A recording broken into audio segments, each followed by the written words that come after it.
ಜಾತಿ ನಿಂದನೆ ಪ್ರಕರಣಕ್ಕೆ ಸಂಬಂಧಪಟ್ಟಂತೆ ನಾಳೆ ಜಾಮೀನು ಆದೇಶವನ್ನ ಕೋರ್ಟ್ ಕಾಯ್ದಿರಿಸಿದೆ. ವಾದ ಪ್ರತಿವಾದವನ್ನ ಆಲಿಸಿ ನಾಳೆಗೆ ತೀರ್ಪನ್ನ ರಿಸರ್ವ್ ಮಾಡ್ತಾ ಇದೆ ಕೋರ್ಟ್. ಮುನಿರತ್ನ ಪರವಾಗಿ ಅಶೋಕ್ ಹಾರನಹಳ್ಳಿ ಅವರು ವಾದವನ್ನು ಮಂಡಿಸಿದರು. ಅಟ್ರಾಸಿಟಿ ಸೆಕ್ಷನ್ಗಳು ಈ ಆರೋಪಕ್ಕೆ ಅನ್ವಯ ಆಗಲ್ಲ ಅನ್ನೋದು ಅವರ ವಾದದ ಭಾಗವಾಗಿತ್ತು. ರಾಜಕೀಯ ಕಾರಣಕ್ಕೋಸ್ಕರ ಕೇಸನ್ನು ದಾಖಲು ಮಾಡಿದ್ದಾರೆ ಅಂತ ಮುನಿರತ್ನ ಪರ ವಕೀಲ ಅಶೋಕ್ ಹಾರನಹಳ್ಳಿ ಅವರು ವಾದವನ್ನ ಮಂಡಿಸಿದ್ದಾರೆ. ಎರಡೂ ಕಡೆಯವರ ವಾದವನ್ನ ಆಲಿಸಿರುವಂತಹ ಕೋರ್ಟ್ ತೀರ್ಪನ್ನ ಕಾಯ್ದಿರಿಸಿದೆ.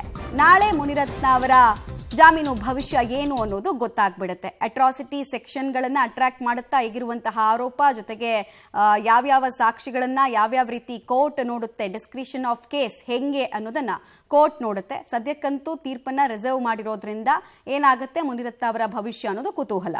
ಶಾಸಕ ಮುನಿರತ್ನ ಕೇಸ್ ವಿಚಾರಕ್ಕೆ ಸಂಬಂಧಪಟ್ಟಂತೆ ಸಿಎಂ ಸಿದ್ದರಾಮಯ್ಯ ಅವರು ಪ್ರತಿಕ್ರಿಯೆಯನ್ನು ಕೊಟ್ಟಿದ್ದಾರೆ.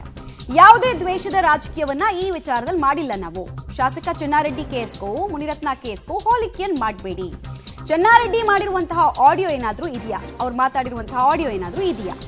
ಚೆನ್ನಾರೆಡ್ಡಿ ಮೇಲೆ PSI ಪರಶುರಾಮ್ ಯಾವುದಾದ್ರೂ ವಿಚಾರಗಳನ್ನ ಹೇಳಿದ್ನ? ಮುನಿರತ್ನ ಒಕ್ಕಲಿಗರು, ಎಸ್ಸಿಗಳು, ಹೆಣ್ಣು ಮಕ್ಕಳ ಮೇಲೆ ಮಾತಾಡಿದ್ದಾರೆ. ಚಲುವರಾಜ್ ವೇಲು ನಾಯ್ಕರ್ ದೂರಿನ ಮೇಲೆ ಕ್ರಮ ಆಗಿದೆ. ಸರ್ಕಾರ ಕಠಿಣ ಕ್ರಮ ತೆಗೆದುಕೊಳ್ಳುವಂತೆ ಒಕ್ಕಲಿಗ ನಿಯೋಗ ಒತ್ತಾಯಿಸಿದೆ.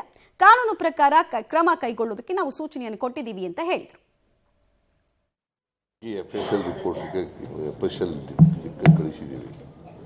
ಅದು ಅವ್ರದ್ದೇನ ವಾಯ್ಸು ಇಲ್ಲವೋ ಅಂತ ತಿಳ್ಕೊಳ್ಳಿಕ್ಕೆ. ಅದರ ಮೇಲೆ ವಿಲ್ ಟೇಕ್ ಸೀರಿಯಸ್ ಆಕ್ಷನ್. ಈಗ ಇಬ್ಬರು ವ್ಯಕ್ತಿಗಳ ಮೇಲೆ ಮಾತಾಡಿದ್ರು ಅಷ್ಟೇ. ಚೆಲುವರಾಜರ ಮೇಲೆ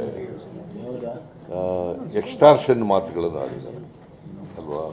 ಆಮೇಲೆ ಮಾಜಿ ಕಾರ್ಪೊರೇಟರು ವೇಲು ನಾಯ್ಕರ್ ಅವ್ರ ಮೇಲೆ ಮಾತಾಡಿದ್ದಾರೆ. ಅದ್ರ ಮೇಲೆ ಕಂಪ್ಲೇಂಟ್ ಕೊಟ್ಟಿದ್ದಾರೆ. ಅವನು ಕಂಪ್ಲೇಂಟ್ ಕೊಟ್ಟಿದ್ದಾನೆ, ಚೆಲುವರಾಜು ಕಂಪ್ಲೇಂಟ್ ಕೊಟ್ಟಿದ್ದಾನೆ. ಅದ್ರ ಮೇಲೆ ಕಂಪ್ಲೇಂಟ್ ರಿಜಿಸ್ಟರ್ ಮಾಡ್ಕೊಂಡಿದ್ದಾರೆ. ಪೊಲೀಸ್ನವರು FIR ರಿಜಿಸ್ಟರ್ ಮಾಡ್ಕೊಂಡು ಅವರನ್ನು ಅರೆಸ್ಟ್ ದಸ್ತಗಿರಿ ಮಾಡಿದ್ದಾರೆ. ಕಾನೂನು ರೀತಿ ಮಾಡ್ತೀವಿ ನಾವು. ಯಾರು ದ್ವೇಷದ ರಾಜಕಾರಣ ಮಾಡಲ್ಲ. ಡೋಂಟ್ ಕಂಪೇರ್ ಮುನಿರತ್ನ ಪ್ರಕರಣ ಚೆನ್ನಾರೆಡ್ಡಿ ಪ್ರಕರಣಕ್ಕೂ ಕಂಪೇರ್ ಮಾಡಬೇಡ. ಕಂಪೇರ್ ಮಾಡೋಂಥದ್ದಲ್ಲ ಇದರಲ್ಲಿ.